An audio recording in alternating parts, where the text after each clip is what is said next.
I want to tell you about a memory that has remained with me for decades. It was a summer horse show, midsummer, July, I think, and it was a hot day. The temperature outside that day was approximately the same as the surface temperature of the sun. And I was wearing a wool show coat because that's just what you did in those days. I got off my horse, ran up my stirrups, loosened the girth, and there on the seat of my saddle was this perfect sweat outline of my backside. My breeches were glued to me, and I don't think that I could have removed them without assistance, and maybe not even then. And under my helmet, my hair was doing something that I would just rather not even talk about. And the thing is, I thought that this was just how it was. You suffered through because that was the price of showing and riding in summer. I have some good news for us. It does not have to be that way anymore. Pull up a hay bale. Let's talk about staying cool in summer.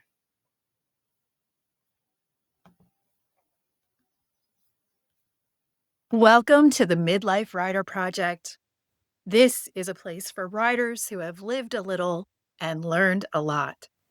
A place for honest reflection, lived experience, and listening for the wisdom that emerges as we ride through this second season of life. Before we get into anything today, I want to say clearly that I am not a medical professional, a heat safety expert, or anything of the sort. What I am is a woman who has been sweating through summer rides for decades, and I've learned a few things the hard way. This episode comes entirely from lived experience and from the joyful relief of finally having gear that actually helps. Take everything I share here as one rider talking to another. If you have specific health concerns, and some of us in midlife absolutely do, including me, please consult someone who went to medical school, since I did not. That said, let's talk about riding in summer. There's a specific kind of summer suffering that riders of a certain age will understand immediately.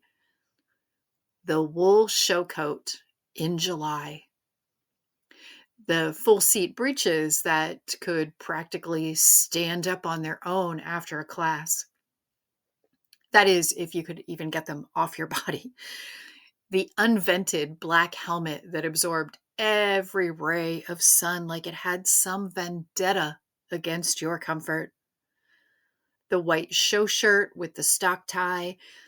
I think they must have been designed by someone who had never experienced humidity a day in their life. We did all of this because it was what you did. Nobody really questioned it.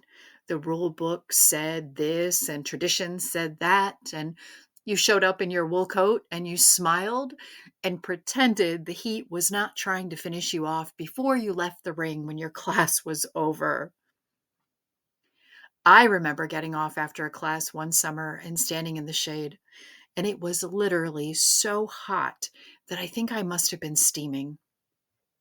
A cold bottle of water felt like the single greatest moment of my life up to that point. Even though it's been decades, these memories linger on. These days, there are technical fabrics that actually help us navigate summer riding. Moisture wicking materials that pull sweat away from your skin, and fabrics with built in sun protection. Breeches that are so lightweight you forget you're wearing them. And I want to tell you about some of these because honestly, the difference that they make is not small. So here's the gear that actually helps. Sun shirts This is the single best investment for summer riding. And I don't think anybody can change my mind about that. A good long sleeved sun shirt in a technical fabric is cooler than a short sleeved shirt, and it gives you protection that your skin really does need, especially in midlife when most of us are paying more attention to avoiding sun damage than we ever did in our 20s. Carrots makes ice fill, and that line uses a fabric technology that I don't know all the science, but it redistributes heat and moisture and even reduces skin surface temperature by a few degrees. I know all that sounds like marketing until you actually wear one in the heat of August and you realize that you feel noticeably less like you're melting. If you're outside for several hours at a time, it's recommended that you go with a UPF of 30 or higher, which gives you adequate protection. And the long sleeve then gives you coverage that sunscreen alone simply cannot provide through a sweaty summer school. Other brands worth knowing about include Castel Denmark. I think that's how you say that. And Ariat. Smart Pack also has a line, and I have one of those and I love it. I even use it when I'm not riding.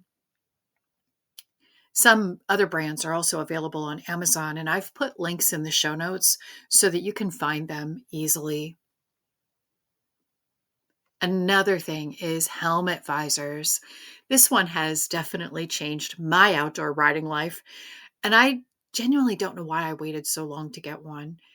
I especially love a wide brim hat when I'm outside in the summer.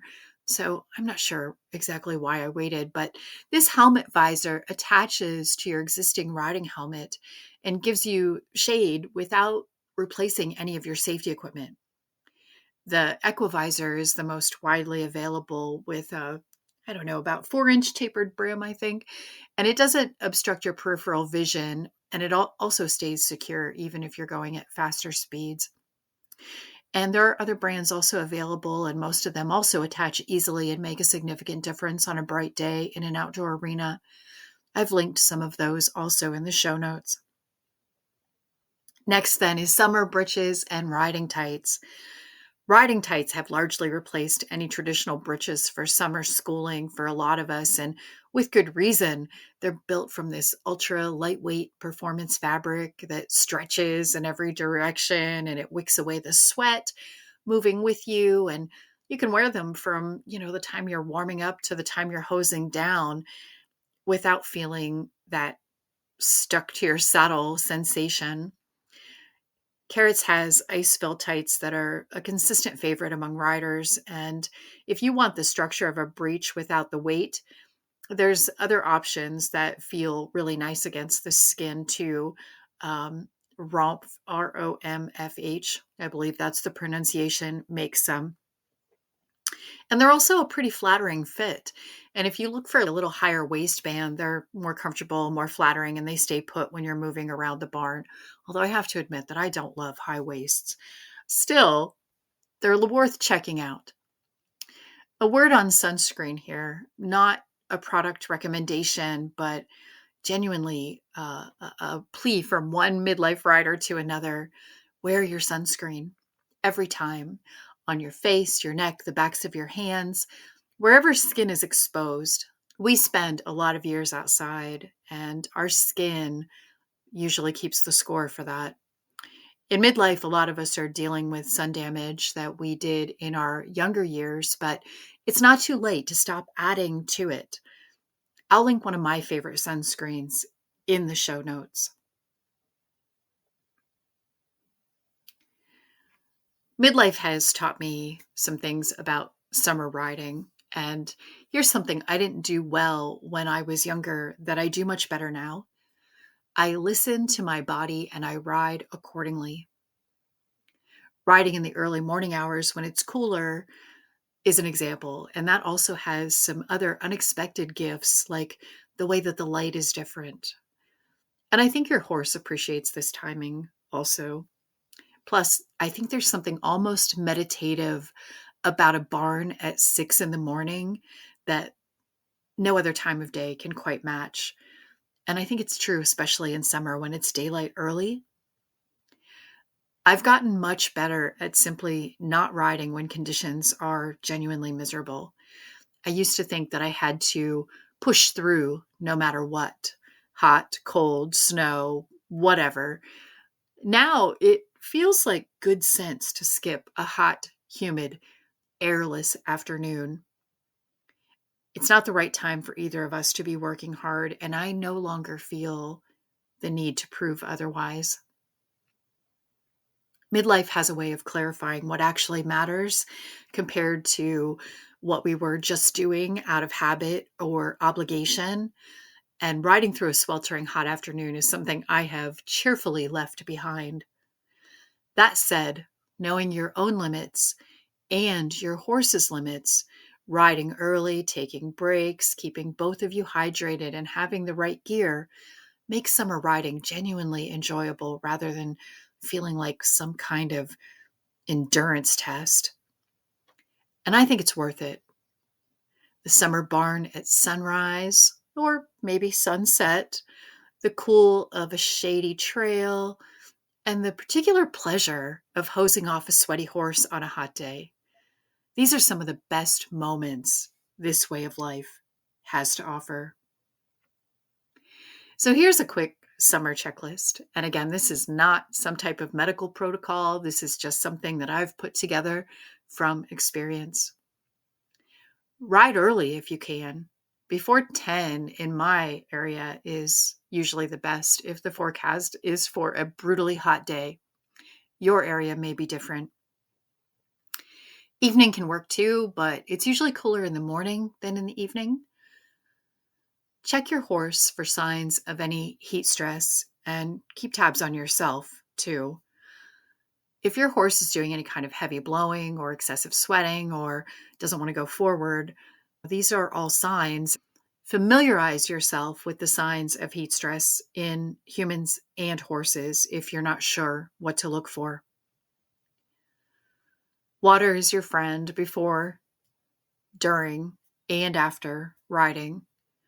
Electrolytes are useful for horses in heavy summer work, and your vet can advise you on what's right for your horse. Take breaks and stand in the shade. There is no medal awarded for suffering through the heat of summer. I think if there was, I might actually have one. And adding a sun shirt and sunscreen might be a great idea too. So, in closing, we have come a long way from the wool show coat in July. Show coats today are technical fabrics made to breathe and create more comfort. We have better gear and a better understanding of what our bodies actually need.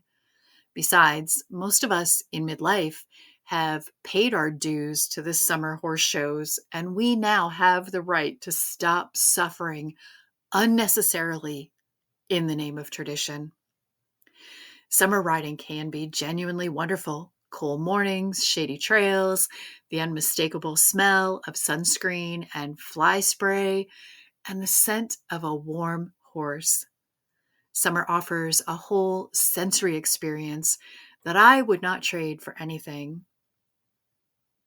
Links to everything mentioned today are in the show notes. I hope you'll go find yourself a good sun shirt. I think your future self will thank you for it. Thank you for spending this time with me.